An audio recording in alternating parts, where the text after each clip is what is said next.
Captain Lee Ji-ho stepped into the massive Galactic Council chamber, his black uniform still perfectly pressed, despite the 3-week journey from Earth. The chamber was enormous, bigger than any stadium back home. Crystal formations jutted from the walls, glowing with soft blue light that made everything look like an underwater dream.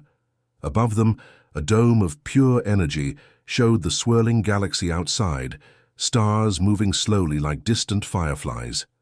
Beside him, Communications Officer Park Min-soo clutched a simple datapad. Inside that small device was humanity's entire application to join the galactic community. Everything Earth had worked toward for the past 50 years since first contact. The moment they entered, Ji-ho felt hundreds of alien eyes turn toward them. The chamber fell silent for exactly 3 seconds. Then the laughter started.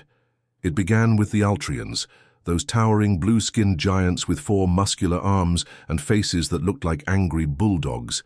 Their deep, booming laughter echoed off the crystal walls. Soon the insectoid hive minds joined in, their mandibles clicking together in rapid bursts that sounded like machine guns firing. Even the floating gas bag creatures called drifters pulsed with what Ji-ho assumed was amusement, their translucent bodies shifting from blue to bright orange. "Look at them," whispered one of the Altrians in their universal translator. 2 little humans with their toy spaceship. Ji-ho glanced through the massive viewing window behind the council podium. There sat the Terra's Pride, humanity's finest vessel. To human eyes, she was beautiful. Sleek white hull with blue racing stripes. Her engines glowing with controlled fusion fire. She was 300 meters of cutting-edge human engineering. But compared to the alien ships surrounding her, she looked like a fishing boat parked next to aircraft carriers. The Altrian flagship was a kilometer-long war machine covered in weapon turrets.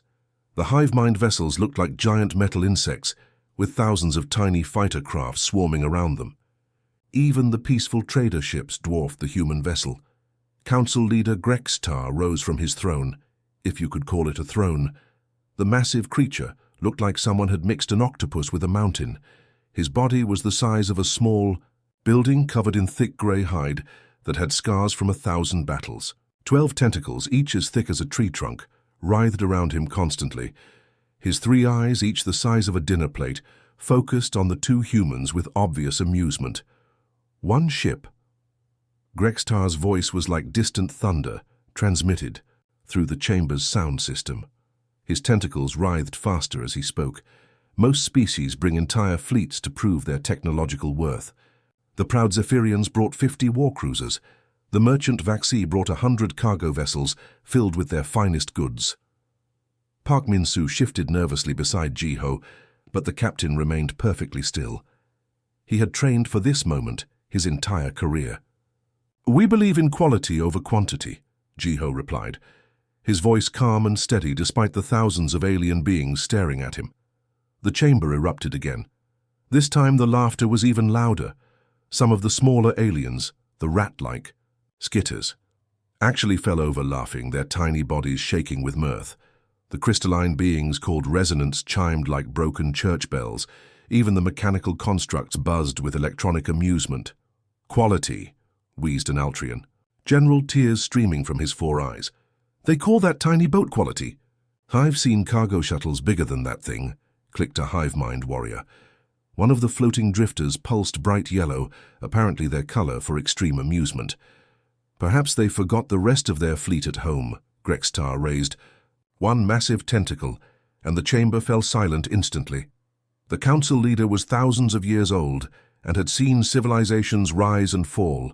His word was absolute law in this part of the galaxy. "Very well, humans," Grextar said, his 3 eyes narrowing. "Since you are so confident in your single vessel, we shall test it properly." A holographic display materialized in the center of the chamber, showing a swirling mass of cosmic horror, the Death Spiral Nebula. It looked like a galaxy-sized hurricane made of pure energy and twisted space-time. Lightning the size of solar systems crackled through clouds of superheated plasma. "Your vessel must traverse the Death Spiral Nebula and retrieve the ancient beacon from its core," Grextar announced. 837 ships have attempted this journey over the past millennium. None have returned. The chamber buzzed with excited whispers. Even the most arrogant aliens knew the death spiral was certain death. You have 72 standard hours, Grextar continued, his tentacles coiling with satisfaction. When you fail, and you will fail, your species will be banned from galactic space for 100 years. Perhaps by then you will learn proper humility. Jiho looked up at the massive alien without flinching. Somewhere behind those ancient eyes he saw not just amusement, but genuine curiosity. This creature had ruled for millennia. He was testing them, not just dismissing them. Understood, Jiho nodded calmly. The aliens began placing bets immediately.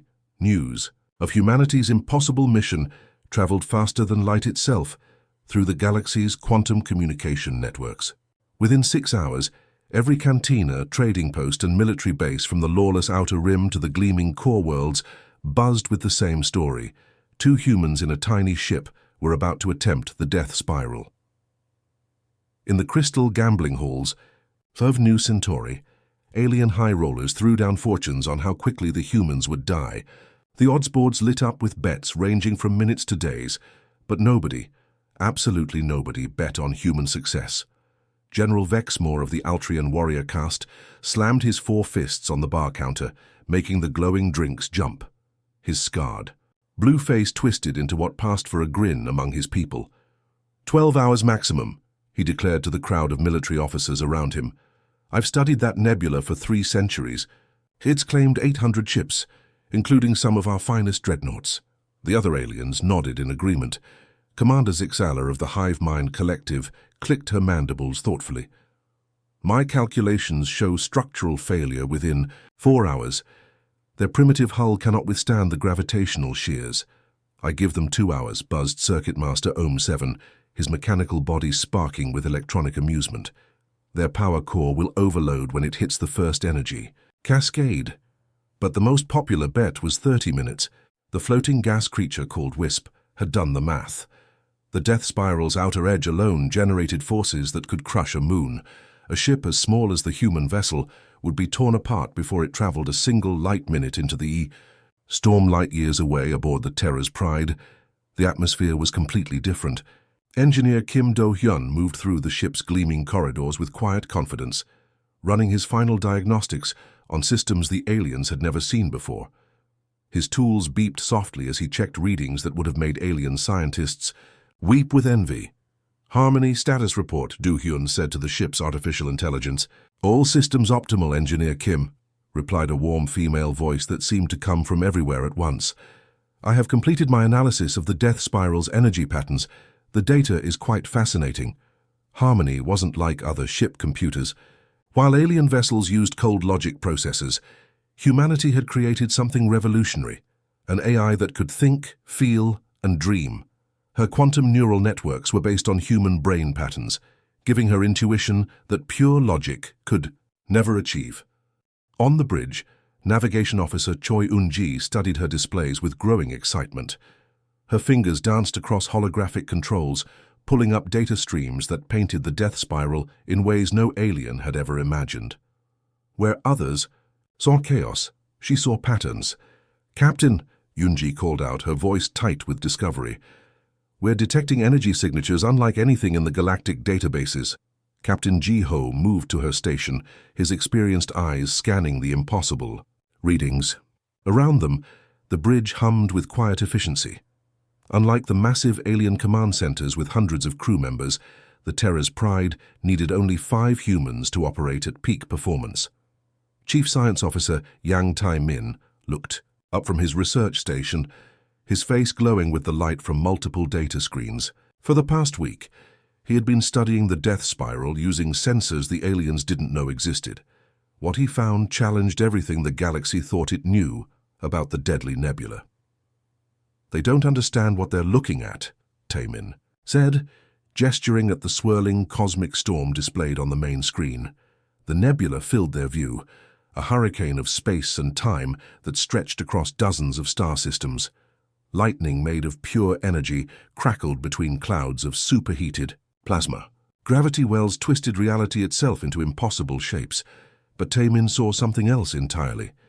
This nebula isn't random, he continued, his voice growing more excited. "It has a rhythm. Watch the energy cascades. They pulse every 4.7 seconds. The gravitational waves follow a pattern based on the golden ratio. Even the plasma storms move in spirals that match Fibonacci sequences." Harmony's voice filled the bridge. "If I may add, Chief Science Officer Yang, I have detected what appears to be a musical structure in the nebula's electromagnetic emissions. The frequencies match Earth classical compositions, specifically Bach's mathematical harmonies." The human crew exchanged looks of understanding. They had grown up on a world of storms and chaos, hurricanes, earthquakes, tsunamis. But humans had learned something the logical alien minds never could. Chaos wasn't truly random. Everything in nature had patterns, rhythms, music that you could feel if you knew how to listen. "The aliens have been trying to fight the nebula," Yunji realized, "using brute force and logic to push through it. Like trying to swim against a riptide," added Do-hyun over the comm system. "You can't overpower the ocean, you have to work with it." Jiho studied the data flowing across their screens. The death spiral wasn't a wall to break through, it was her dance partner waiting for someone who understood its steps. His crew had spent their lives reading Earth's moods, surfing its waves, flying through its storms. This was just another kind of weather. Outside the ship, alien long-range sensors watched and waited. Betting pools grew larger by the hour. Military analysts published papers on why the human mission was doomed. Scientists calculated the exact moment of their destruction. None of them understood that humans didn't see obstacles, they saw opportunities. Ji-ho smiled grimly as he looked at his crew. 5 humans about to prove the galaxy wrong. "Then let's dance." The Terra's Pride approached the Death Spiral Nebula's edge like a tiny silver dart heading toward a cosmic hurricane. Across the galaxy, a billion alien eyes watched through long-range sensors, combat networks, and scientific observation stations. Every major species had tuned in to witness what they believed would be humanity's spectacular failure. The nebula loomed ahead like a wall of pure destruction. Plasma storms the size of gas giants crackled with energy that could vaporize entire fleets. Gravity wells twisted space itself into impossible knots, creating tears in reality that pulsed with deadly radiation.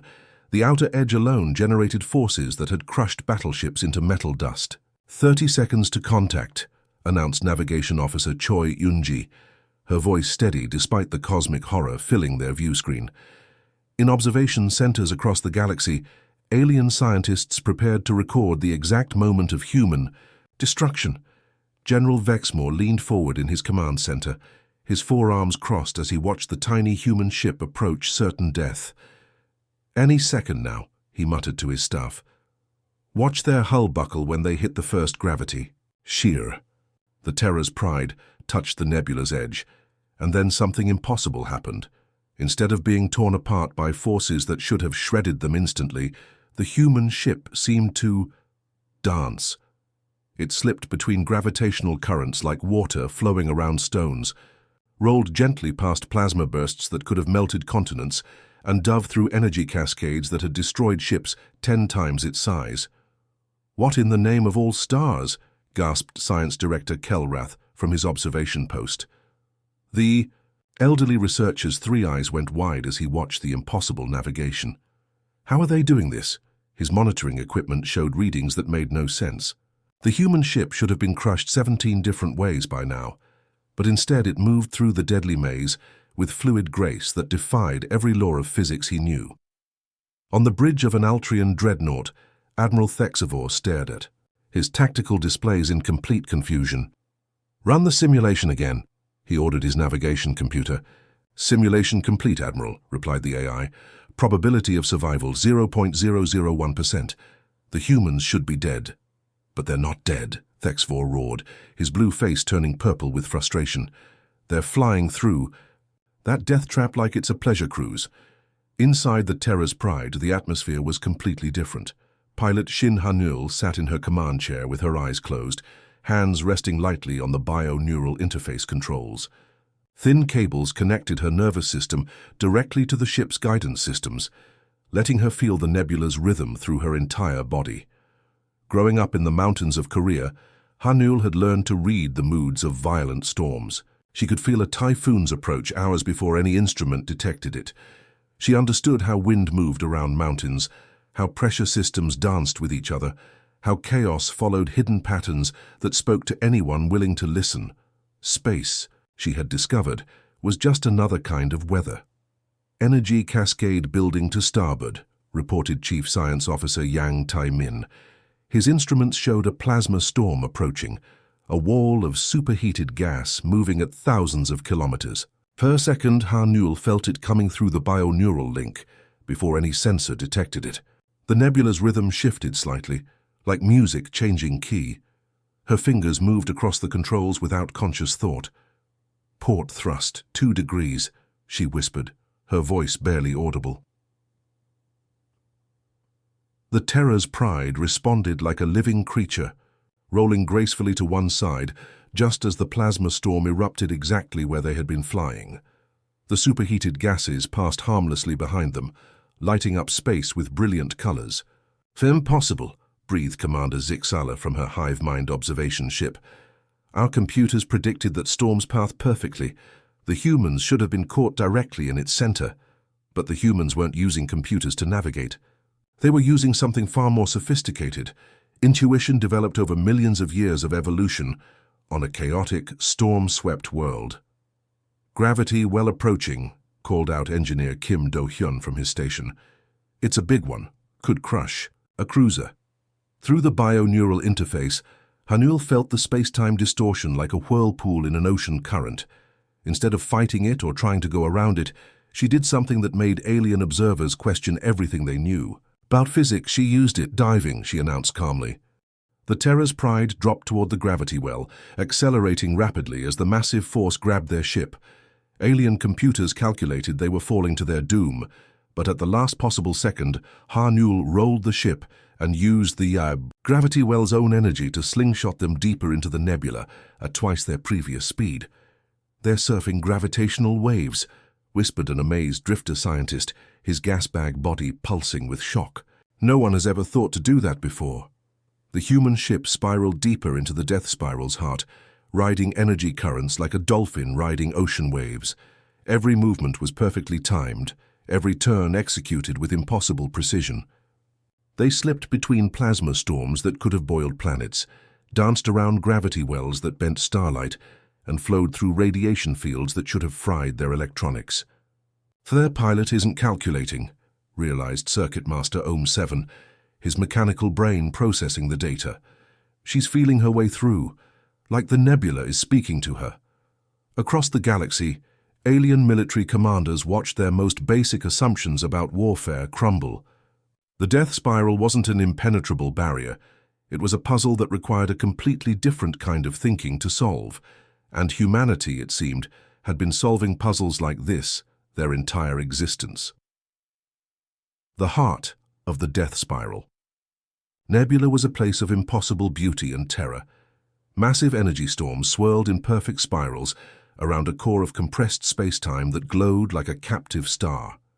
Lightning made of pure quantum energy danced between clouds of crystallized matter that had been compressed beyond normal physics. And floating in the center of this cosmic maelstrom, protected by the nebula's fury for over 1,000 years, sat the ancient beacon. The artifact was breathtaking, a crystalline structure the size of a small building, pulsing with soft golden light that seemed to contain entire galaxies within its faceted surface. It had been placed here by a civilization so old that even the eldest races had only legends about them. But the moment that Terra's pride entered the nebula's core, ancient systems that had slept for millennia suddenly came alive. Warning lights began flashing across the human ship's bridge as sensors detected massive energy signatures emerging from the swirling chaos around them. Hidden weapon platforms, each the size of a space station, rose from their concealment within the nebula's plasma clouds. Their hull designs were unlike anything in current galactic databases, sleek, organic-looking structures that seemed grown rather than built. "Contact!" shouted Tactical Officer Lee Yuna from her station. "Multiple hostiles emerging from the storm clouds. Count 15 massive platforms." The ancient defense grid had awakened. These were the guardians that had protected. the ancient beacon for over 1,000 years, the automated sentries that had turned 800 ships into cosmic dust. Their weapon systems, energy cannons that drew power directly from the nebula itself, began charging with ominous hums that made the Terror's Pride's hull vibrate. Captain Ji-ho watched the tactical display as targeting beams locked onto his ship from multiple directions. There was nowhere to run, nowhere to hide. The ancient platforms had them completely surrounded, and each one possessed enough firepower to vaporize a battlecruiser. "Shields at maximum," reported Security Chief Park Jin-woo, his fingers dancing across defensive controls. Energy barriers shimmered to life around the human ship, but they all knew it wouldn't be enough. These weren't ordinary weapons. They were relics of a civilization that had mastered technologies the current galaxy couldn't even understand. The alien observers watching from safe distances held their breath. This was it, the moment humanity's impossible journey would finally end. Even General Vexmore leaned forward in his command center, expecting to witness the spectacular destruction that had claimed so many ships before. But Captain Ji-ho had a different plan. "Open a channel to their system, Min-soo," he ordered calmly. Communications Officer Park Min-soo's hands froze over his controls. "Sir?" he asked, certain he had misheard. "You heard me," Ji-ho replied, his voice steady despite the weapon platforms charging their deadly systems around them. Min-soo's training kicked in. If his captain had ordered it, there must be a reason. His fingers flew across the communication. Hooray! Searching for any kind of signal coming from the ancient platforms. What he found made his eyes widen in surprise. "I'm reading massive data processing activity," he reported. "These aren't just weapons. There's an artificial intelligence controlling the entire grid. It's trying to analyze us." Perfect, Ji-ho thought. An AI meant logic, patterns, predictable responses. And logic, as humanity had learned, could be confused. "Flood it," he ordered. "Everything we have." "Sir, flood it with what?" "Everything," Ji-ho repeated with a slight smile. "Show it what makes us human." Min-soo understood immediately. His hands moved across the controls like a concert pianist, opening every communication channel the ship possessed. Then he began transmitting streams of human culture directly into the ancient AI's processing cores. The data flood began with music, everything from Beethoven's symphonies to Korean traditional songs, from jazz improvisations to rock concerts that had made audiences scream with joy. The ancient AI, designed for logical warfare and tactical analysis, suddenly found itself trying to process the mathematical chaos of human creativity. Next came poetry, Shakespeare's sonnets, ancient Korean verses about mountain storms, modern, spoken word that expressed emotions the AI had no framework to understand. The defense system's processors began to stutter as they encountered concepts like love, hope, and the human need to create beauty in the face of darkness. Then Min-soo added visual art, Picasso's geometric impossibilities, Van Gogh's swirling skies that somehow captured feelings in brushstrokes, Korean calligraphy that turned words into flowing rivers of meaning. The AI's logical matrices began overheating as they tried to categorize artistic expressions that followed. No rules except human intuition. Mathematical theorems expressed as music, Min-soo announced, adding Bach's compositions that turned complex equations into symphonies of sound.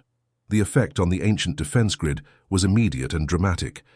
Weapon platforms that had been charging with deadly precision began to wobble in their targeting. Warning lights flickered across their ancient hulls as processing cores struggled to handle data that made no logical sense but somehow contained profound meaning. "It's working," breathed Yang Tai-min from his science station. "The AI is caught in recursive loops, trying to analyze human creativity with pure logic." One weapon platform actually stopped charging entirely. Its systems frozen as it tried to understand why humans would create art that served no survival function. Another began firing random bursts into empty space, its targeting computer overwhelmed by the chaotic beauty of human expression. "Now Yuna," Ji-ho commanded. Tactical Officer Lee Yuna had been waiting for this moment. While the ancient AI struggled with Mozart and Picasso, she executed the most precise maneuver of her career. The Terror's Pride dove between the confused weapon platforms, threading through gaps that opened and closed like a deadly puzzle. Energy beams fired wildly around them as the defense grid's targeting systems glitched and sparked. But the human ship danced through the chaos, riding the nebula's energy currents toward the ancient beacon. "Target acquired," Yuna announced, her voice tight with concentration as she guided their ship to the prize that had remained untouched for 1,000 years. 29 hours after disappearing into the Death Spiral Nebula, long-range sensors across the galaxy detected something that made alien observers question their instruments. A single energy signature was emerging from the cosmic storm. Small, steady, and unmistakably human, the Terra's pride burst from the nebula's outer edge, like a silver arrow shot from the heart of chaos itself. Her hull gleamed under the light of distant stars, unmarked by the forces that should have torn her apart. Behind her, the Death Spiral continued its eternal dance of destruction, but now it seemed almost peaceful, as if the storm itself was bidding farewell to the tiny ship that had learned its secrets. Across the galaxy, gambling dens fell silent. Military commanders stared at their screens in disbelief. Scientists began frantically checking their calculations, certain there had been some mistake.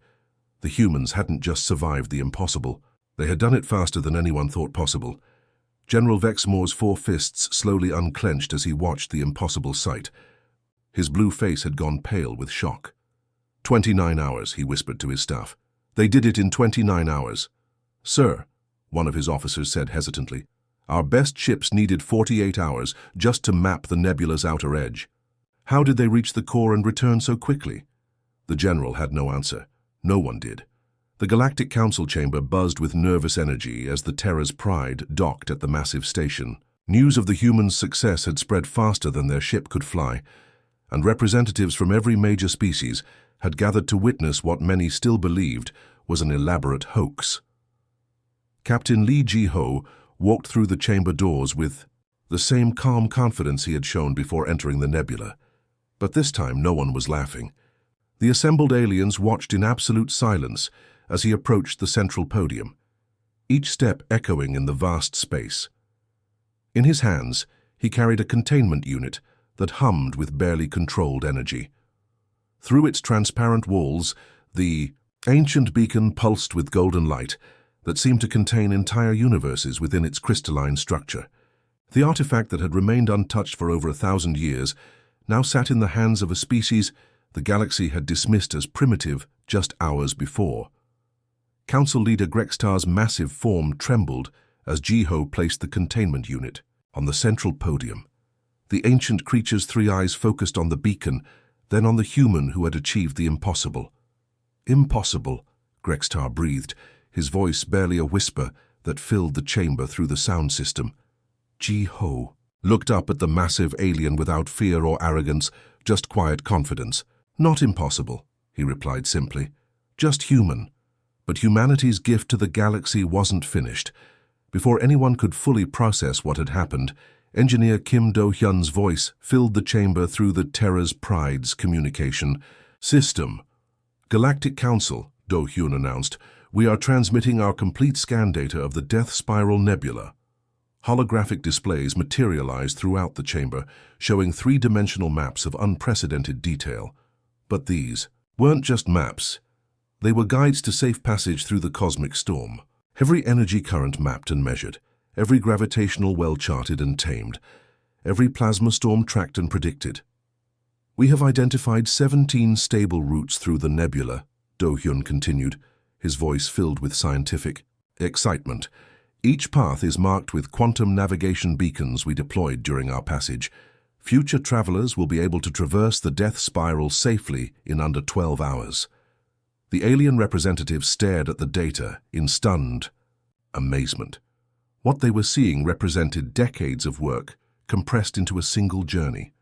The humans hadn't just survived the nebula, they had completely mapped and conquered it.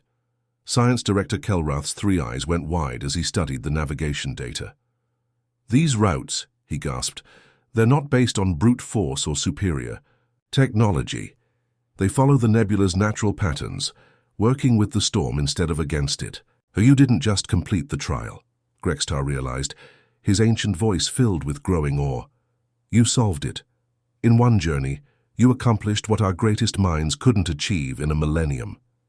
The implications hit the alien observers like a shockwave. Humanity hadn't succeeded through superior firepower or advanced technology. They had succeeded through a completely different way of thinking, seeing patterns where others saw chaos, finding harmony where others found only destruction. Within hours, the Galactic Council convened for an emergency session. The vote was unanimous and swift. Humanity wouldn't just be granted membership in the galactic community. They would be offered leadership of the newly created Deep Space Exploration Initiative. "Your species possesses something we have lost," Grextar explained, as he addressed Captain Jiho directly. "The ability to see solutions where others see only problems. We need that vision to explore regions of space we have deemed impossible." But the surprises weren't over. Ambassador after ambassador stepped forward with offers of partnership, technology exchange, and joint missions.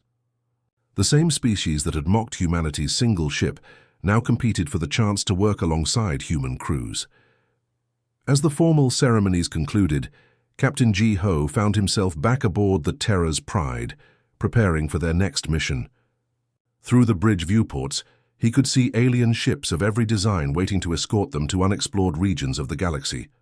Engineer Kim Do-hyun appeared on the bridge, grinning widely. "Captain, we've received mission requests from 47 different species. They want us to explore everything from dark matter storms to quantum maze nebulae." Pilot Shin Hanul laughed from her station. "A month ago, they thought we were crazy for bringing one ship. Now they want us to lead their entire exploration program." Jiho smiled as he looked out at the stars, knowing that humanity's greatest adventures were just beginning. The galaxy was vast and full of mysteries that other species had declared unsolvable, but humans had always thrived on solving the impossible. "Set course for the Phantom Reach," he ordered, naming a region of space that had swallowed entire fleets without explanation. "Let's show them what else we can do." As the Terra's Pride engaged her engines and headed toward the unknown, Captain Lee Jiho reflected on the truth the galaxy was about to learn. There was no such thing as impossible, only problems that hadn't yet met the right kind of stubborn human creativity. The stars were calling, and humanity was ready to answer. The End.